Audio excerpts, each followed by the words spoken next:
हजारों दंगे अभी वारिस जी गिना देंगे, पूरी चिट्ठी रखते हैं कि कांग्रेस के शासनकाल में हजारों दंगे ही नहीं हुए, कई हजार लोग मारे गए। तब इनकी गंगा जमनी तहजीब कहां चली गई थी? के शर्मा जी, ये गंगा जमनी तहजीब में सिखा रहे हैं। ये मुस्लिम तुष्टीकरण के वो चैंपियन थे कि इन्होंने, राहुल गांधी ने क्या कहा? राहुल गांधी ने कहा कि कांग्रेस पार्टी मुसलमानों की पार्टी है और हिंदू आतंकवादी है। कभी नहीं कहा, कभी नहीं कहा, ये तुष्टीकरण है। नहीं कहा। हेलो दोस्तों, आज के वीडियो में हम आपके लिए एक धमाकेदार डिबेट लेकर आए हैं जो कि आपको बहुत मजा आएगा। तो दोस्तों हो जाइए तैयार, क्योंकि इस डिबेट में आपको मिलेंगे तीखे तकरार और दिलचस्प मुद्दे। तो बिना देरी किए चलिए शुरू करते हैं आज का ये जबरदस्त डिबेट। इस स्तर का तुष्टीकरण आप विदेश में जाकर कहते हैं कि आप, ये हिंदू आतंकवाद का ये फ्रेज कहां से आया मैडम? ये कहां से आया? ये भगवा आतंकवाद कहां से आया? आज जाके जो राहुल गांधी ने विदेश में जो दिया कि हमें जो है हिंदू आतंकवादियों से खतरा है, कट्टर हिंदू आतंकवादियों से, और ये नैरेटिव आपका सब फेल हो गया अभी जब रिपोर्ट आई, जो न्यायालय की निर्णय है। तो आपने हमेशा मुस्लिम तुष्टीकरण के लिए हिंदुओं को दबाया, दंगे करवाए इस देश के अंदर, हजारों दंगे इस देश के अंदर हुए आपके शासनकाल पे। डॉली जी जल्दी से जवाब मुझे दीजिए, लगता था फिर वारिस पठान भी बात जरूर करेंगे। जिक्र करेंगे जी। तो मुझे ये बताइए, ये गंगा दूसरी इतनी सी बात और कहता हूं, आप कह रहे हैं रोजगार की, मैं पूछ रहा हूं आप अभी जो यात्रा निकाल रहे हैं ये किस रोजगार के लिए निकाल रहे हैं? ये तो आप अराजकता के लिए निकाल रहे हैं ना। आप किसके विरुद्ध हैं? आप क्या चाहते हैं कि चुनाव का बहिष्कार करें? ठीक, आप रोजगार को लेकर यात्रा कर रहे हैं राहुल गांधी वहां, डॉली शर्मा जी, वहां पर चुनाव आयोग इतिहास निकल कर बाहर आ रहा है। साहिल जी, भारतीय जनता पार्टी की आदत है कि झूठ बोलो, झूठ बोलो, झूठ बोलो और तब तक झूठ बोलो जब तक वो सच ना लगने लगे। ये इनके नेता ने खुद बड़े बड़े मंचों से कहा है। मैं यहाँ बता देना चाहती हूँ कि राहुल गांधी जी ने कभी भी ये बात नहीं कही है। हाँ, कांग्रेस ये जरूर कहती है कि किसी भी आतंकवाद का, किसी भी दंगाई का कोई धर्म नहीं होता। दंगाई किसी भी जाति का होता है, किसी भी धर्म का होता है। साहिल जी, कम से कम आपको इस पे इंटरफेरेंस करना चाहिए। मैं आ रही हूँ साहिल जी, इस पर आपको इंटरफेरेंस करना चाहिए। जयपुर के अधिवेशन में, जयपुर के अधिवेशन में डॉली जी थी या नहीं मुझे नहीं पता। आप ही की शासन शिंदे जी ने यह बयान दिया, चिदम्बरम का बयान है, वालों, जरा उन बेटियों को बचा लो। चिदम्बरम जी का बयान है, शिंदे का बयान है, शिंदे जी का। इन्होंने जयपुर के अधिवेशन में भगवा कहीं ना कहीं डॉली शर्मा जी, मेरी बेटी की ये यहाँ पर लिखी गई, बलात्कार आपको इसका जवाब बताना चाहिए। हरे आतंकवाद के खिलाफ भगवा आतंकवाद, इसी के वजह से तो ये मामले बढ़ रहे हैं ना।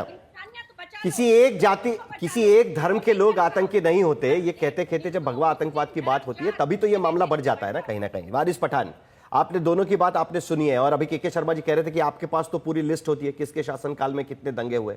यह रिपोर्ट को लेकर आपको क्या लगता है? क्योंकि जब भी दंगे होते हैं, और मैं ये रतन शारदा जी को भी पता है, मुंबई में भी दंगे हुए थे तब डेमोग्राफिक चेंजेस हुए थे, हालांकि दूसरे तरीके से हुए थे। कोई भी दंगे के बाद वहां पर जो अल्पसंख्यक आबादी होती है वो वहां से हट जाती है। वारिस पठान, आपको भी पता है इसके बारे में, लेकिन चूंकि आपका जिक्र हुआ है, जरा मुझे बताइए कि इस रिपोर्ट में की जो बातें फिलहाल बाहर निकल कर आई है उसको लेकर आपको क्या लगता है? देखिए साहिल, मैं पूरा रिपोर्ट तो देखा नहीं है, पूरी जानकारी के बाद ही बोल सकूंगा, लेकिन मुझे एक चीज बोलना है यहाँ पर ये कि जो कंपटीशन चल रहा है कि इनके शासन में इतने दंगे हुए, उनके शासन में उतने दंगे हुए, ये नहीं होना चाहिए। दंगे कांग्रेस के राज में भी बहुत सारे दंगे हो गए, हमने आपने सबने देखा। बीजेपी के राज में भी बहुत सारे दंगे हुए, हम तो मुंबई का दंगा भी देख चुके हैं बाबरी के बाद में। मगर ये इशू क्या है साहिल भाई इस वक्त, ये कि अभी अब सर संचालक ने कल क्या बोल दिया, काशी मथुरा के लिए भी उन्होंने बात कर दी। ये होते ही नहीं, ये संभल आया कैसा? अगर ये सब लोग ये बात मान लेते कि बाबरी के बाद एक कानून आ गया है सुप्रीम कोर्ट से, प्लेसेस ऑफ वर्शिप एक्ट 1991, जिसमें साफ तौर से ये बोल दिया गया है कि जितने भी स्ट्रक्चर, मॉन्यूमेंट्स, गिरजाघर, पूजा घर, मंदिर, मस्जिद जो भी है 15 अगस्त 1947 तक उसका नेचर और कैरेक्टर आप चेंज नहीं कर सकते। पार्लियामेंट का पास किया हुआ कानून, वो तो चैलेंज किया है ना सुप्रीम कोर्ट में, पेंडिंग है, वो कह रहे हैं दरमियान में इस इशू को निकालना चैलेंज है। वो उनके बोलने से क्या, तो उस टाइम बना था जब तो सबने थे, सबने पार्लियामेंट के अंदर बना हुआ, जो पार्लियामेंट से बनाया हुआ कानून को अगर लोग नहीं मानेंगे तो किस कानून को लोग? लेकिन वारिस जी, आपको यह भी पता है कि सुप्रीम कोर्ट ने कहा कि संभल की मस्जिद में, संभल की मस्जिद में अगर वहां पर जाकर मुआयना किया जाता है तो उसमें कोई गलत नहीं है, वो कानून इसके लिए तो रोकता नहीं है। ये बात भी तो सुप्रीम कोर्ट ने कही, उसके बाद तो वहां पर बाकी सारी चीजें हुई है।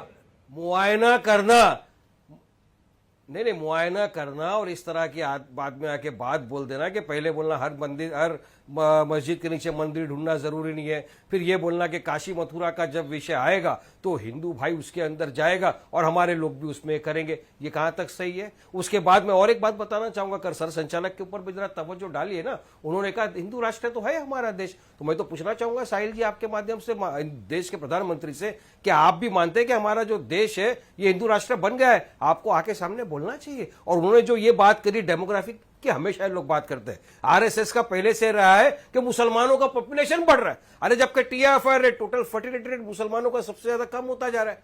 अभी ये बोल रहे हैं कि 3-3 बच्चे पैदा करो, अरे बच्चे पैदा करने के लिए शादी करना जरूरी है। आप महाराष्ट्र का तो आपको कानून भी मालूम है ना, अगर 3 बच्चे हो तो आप तो कॉर्पोरेशन का इलेक्शन भी नहीं लड़ सकेंगे बीएमसी के अंदर। तो किस दिशा के अंदर क्या बात कर रहे हैं ये लोग? ये सिर्फ देखिए साहिल भाई, बात ये हो रही है कि यहां यूनिटी की बात नहीं करना है, ध्यान भटकाना है। आज देश में एक मेजर मुद्दा चल रहा है कि किस तरह से वोट की चोरी करके सत्ताएं बनी है, अब उससे मेजर ध्यान भटकाने के लिए अब यही मुद्दे पर रतन शारदा जी मैं आपको लाना चाहता हूं। ये बड़ी इंटरेस्टिंग बात है कि दरअसल अयोध्या के मूवमेंट से पहले राष्ट्रीय स्वयंसेवक संघ ने काशी का मुद्दा निकाला हुआ था 1959 में, और उसके बाद में अयोध्या का मुद्दा निकला है, और उसके तब से काशी और मथुरा की बात आरएसएस की तरफ से हो रही है। और इस बार मोहन भागवत कह रहे हैं कि हम तो एज ए संगठन उसमें नहीं जाएंगे, लेकिन अगर स्वयंसेवक किसी तरीके से किसी आंदोलन में शामिल होना चाहते हैं तो वो जा सकते हैं। और उसके बाद वो ये भी कहते हैं कि इसका मतलब, मैं एक बार फिर साफ करना चाहता हूं कि हर मस्जिद के नीचे शिवलिंग मत ढूंढिए। 2019 में अयोध्या के जजमेंट के बाद भी उनका करीब करीब यही बयान उस वक्त आया था। सवाल मेरा आपको यह है कि जिसको लेकर वारिस पठान भी यहां पर मुद्दा उठा रहे हैं कि पॉलिटिकल मॉडर्नाइजेशन एक तरफ और दूसरी तरफ आइडियोलॉजिकल कमिटमेंट, इसके बीच में कहीं ना कहीं राष्ट्रीय स्वयंसेवक संघ की तरफ से इस तरीके के बयान देने की जरूरत आ पड़ी है क्या? क्योंकि एक बार अगर काशी मथुरा करेंगे तो संभल भी होगा, संभल भी होगा तो फतेहपुर भी होगा। ये चेन तो नहीं रुकने वाली ना रतन शारदा जी, आपको भी पता है। साहिल जी, क्योंकि बहुत सारे पॉलिटिशियन बैठे हैं जिन्होंने बहुत सारी बातें बोली, पहले उनका मैं जवाब दे दूं, फिर मैं इस बात पे आऊंगा। ठीक, इन्होंने तो कहा दो ही कि भाई ये पॉलिटिशियन है, संभल का 3 है एक्चुअली, नहीं, लेकिन फिर 2 ही मुझे लोग आप जिनका आके जवाब बुलाएंगे देना तो मत चाहेंगे। बुलाइए, मत बुलाइए, मैं छोड़ देता हूँ। नहीं नहीं, आप बात बोलिए कर बोलिए लीजिए। सर, बोलिए। नहीं, बात कर लीजिए आप, मुझे कोई बात नहीं करनी। अरे बोलिए बोलिए सर, ऐसे मत करिए, बोलिए। नहीं, फिर आप शुरुआत करते हैं, 2 मिनट की लिमिट डालते हैं, 5-5 10 मिनट लोग बकवास कर रहे हैं, हिंदू मुस्लिम कर रहे हैं, उसके अंदर आपको समस्या नहीं है। नहीं, वो तो मुद्दा है ही ना रतन शारदा जी। अरे पर वो राजनीतिक लोग बोलते रहेंगे तो हमारे जैसे क्या करेंगे? नहीं तो बोलिए ना, मैं आपको बता रहा हूँ ना, बोलिए ना, बोलिए बोलिए। देखिए, पहली बात, जिन्होंने कहा कि प्लेस ऑफ वर्शिप की बात कर रहे हैं, मथुरा का स्वरूप किसने बदला 1968 में? कांग्रेस गवर्नमेंट ने नकली ट्रस्ट बना के नकली तरीके से जो जमीन उनकी नहीं थी उन्होंने मुस्लिम ईदगाह को दी। ये उसका क्या ये हुआ नहीं कि प्लेस ऑफ वर्शिप का अंदर आएगा नहीं? ज्ञान व्यापी के अंदर पूजा होती थी 1993 तक, मुलायम सिंह ने रोका, क्या प्लेस ऑफ वर्शिप के अंदर नहीं आता? ये जो संभल की मस्जिद का स्वरूप बदला, रेनोवेशन हुआ, क्या उसके अंदर नहीं आएगा? और संभल के अंदर दंगे हुए क्यों? ये रिपोर्ट उठी क्यों कि संभल के दंगे करवाए गए? वहां पर सरकारी कोर्ट की तरफ से अगर सर्वे का था आदेश, उसके विरुद्ध दंगे करने की क्या जरूरत थी? हमले करने की क्या जरूरत थी? तो ये सारा जो आप बातें करते हैं ना, उसके अंदर कानून केवल एक समाज के लिए नहीं है, कानून सबके लिए होता है, उसकी बात करें। कांग्रेस वाले कहते हैं ये तो हिंदू मुस्लिम करते हैं, समय नहीं है। बहन जी, यूपी का 13वां नंबर था।